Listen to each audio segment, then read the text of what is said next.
Well, hi, welcome to my latest video. Well, in this one, I'm going to do another quick product review. This is a high definition IP camera that was sent to me from a company named VIKYLIN, VIKYLIN. Hopefully I'm pronouncing that correctly. They did send me this for review, and I'll do an honest and fair review of it. So in this video, what I will do first is I will open up and show you what comes in the box. And then after that, I will set it up.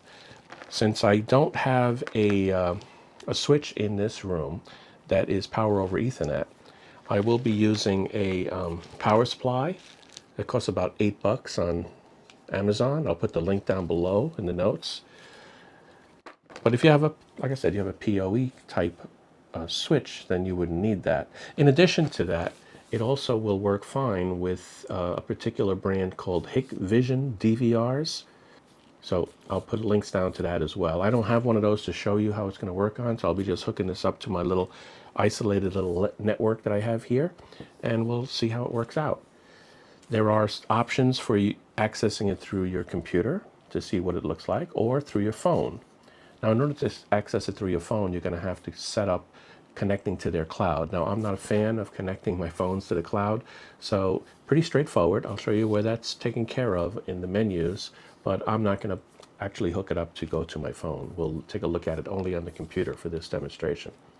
So let me start by opening it up, and then we'll see what's in it, and I'll set it all up, and we'll see what it looks like. Okay?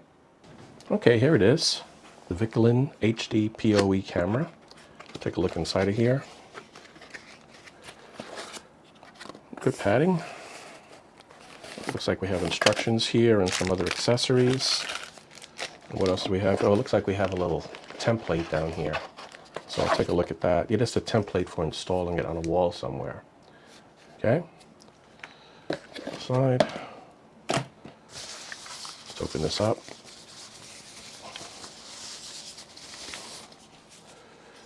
And it's a standard turret camera. It's supposed to have both two-way sound communication through whatever device you've connected it to, whether it's your phone or to your computer or to an NVR. Again, the Hik-Vision NVR is the one that would work with this. And you can, change its angle or whatever you want to do. It has the connection for possible power over Ethernet. Okay, standard RJ45, and alternately it has a power connector for a barrel connector from a power supply like this one. And this is the power supply that I mentioned that I bought online for, about $7-8, I think it was. Okay, and there are many different ones to choose from out there. This is just the one I have.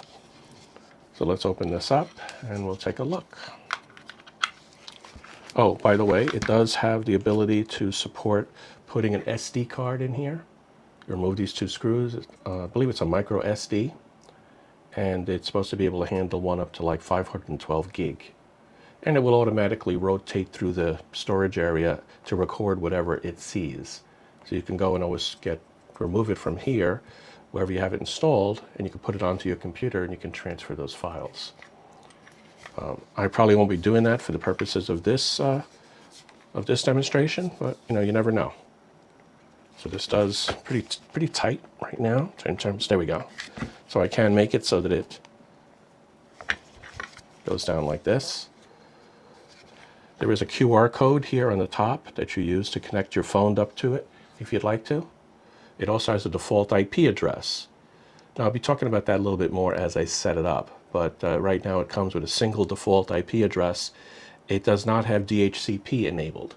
So that becomes a challenge if your network is something other than that in terms of the base root parts of that network address, which is 192.168.1.x. And this thing, I believe it automatically, the default address is 1.110. So I've set up a little network here that I will be using to demonstrate it, so I shouldn't have a problem with that.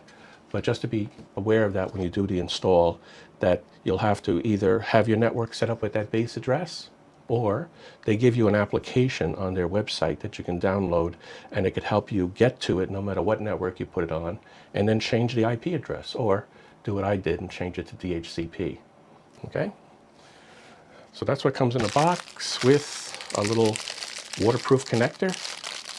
I still would buy some electrical waterproofing stuff like you buy for lights on a car, and put that in here as well, just to keep any moisture or rain from getting in there. Even though the whole unit is waterproof and this sort of locks it into the Ethernet connector, I still would be concerned to make sure that it stays waterproof.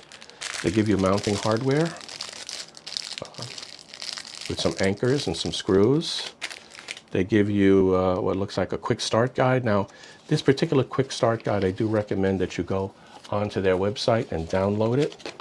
You just have to make sure you pull down the manuals for the PG series PoE cameras that VIKYLIN has on their website. Okay? But I'm not going to go through this in any detail, just to show you that it's included here. I always find it better to download the PDF, and then I can, grow it and shift it around and be able to read a little bit more easier. It does have a warranty card, it looks like here, and some other information as well. And that's about it. I did mention the label. Okay, so that's the box opening. Okay, I've got it all hooked up now. I got the camera hooked up to its power supply and also hooked up to my little isolated network right here that this PC is attached to. So let me go ahead and run the browser. The IP address of the camera is 192.168.1.110. There we go. And there's the login. So if we come over here and we type in, it's already there, admin, and I give it a password according to the manual, the quick start guide, 1234556. Just to show you that that's what I typed in here. 1234556. We do a login, and there I am. Okay. A little bit of a delay, a little bit out of sync between the sound and this. Maybe I can sync it up when I get it into post, but for now I may leave it. Anyway, let me take a look at some of the other options. It's a fairly decent picture, actually. It's not 4K. It's actually 2K plus. So if you look at the actual resolution, I think that's what it'll translate to. But let me go into the configuration. We can see the camera there. I can change the way the image looks with all those options. I could change the video itself, how it's encoded. I can change the audio if I want, the audio that'll allow it to speak or listen to what's going on outside. I can take a snapshot. There's settings for that. The network, the basic network configuration. This is the IP address that it's set to. This is where you could change the IP address if you use their tool and you just decided to plug it into a network that doesn't start with 192.168.1. Or you could come in here and just change it to DHCP, which is what I would recommend. That way it doesn't matter what network you plug it into, and you should be able to find it pretty clearly. Then we have service ports. We got all sorts of options we can do here. The P2P, I'm going to blur out, obviously, that QR code because that identifies this particular camera. So it's not your fault. It's because I blur it. But you can go on and change whatever you want in it with these different network settings. You can set up the FTP to it that allows you to transfer the files that are actually on the camera, assuming you have an SD card installed. Right now, there's no SD card in. So the way I'm recording it, it'll be lost once I power everything off here. And a few more options. I'm not going to go into all of this. It's not PTZ, so it's not really going to change anything too much. Let's see what else. System settings, device language. You can change default it to English, which is good, obviously. And you could change the date and time. Right now it is currently set for the current date and time. Actually, it's not. It's set for 7:19. A few hours ahead, so the time is off. We could set it up to use NTP. And if we do that, then we would specify what server we want, time.nist.gov. And if I save that, it should get the right settings, save successfully. So it may take a minute or so before that sets up, or next time I enter this. I'm not going to worry about that right now. I just want to show you some other things. You could do a factory reset on it if you wanted to. You could reboot it if you want. There is no reboot button on this one. That's something that's different than other ones I've reviewed. So if you wanted to reset it, you would have to deal with turning the power off or coming in here and resetting it, assuming something that went wrong with it, for example. You can upgrade it. See, do we have upgrade? I guess it doesn't search it out itself. Let me see. No, I'd have to have it loaded here, which I don't. I'd have to download it from the website. You see, does upgrade work? I guess you browse it first and you upgrade next. I guess that's how it would work. Anyway, I just wanted to give you some general information and show you what it has on it. And we can go back to the live play. It also has playback on it, right? The playback associated with this, and we can probably back it up and take a look at what it has. I don't have a SD card in here, so I'm not sure how that's going to work. It looks like it may not be working without the SD card. So get yourself an SD card if you intend to want to play back, because it obviously does not give me the option to do anything else with it, even if I set it up to the right time. Let me see, 1600.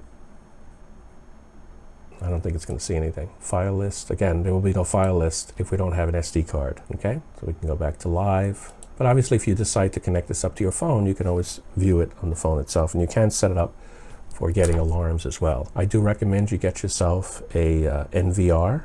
The Hik-Vision one is the one that they claim complete compatibility with. So if you want to buy yourself one that supports this, if you happen to decide to buy a couple of these cameras first, it's something to look into. I also have the links down for that in the bottom of this video as well.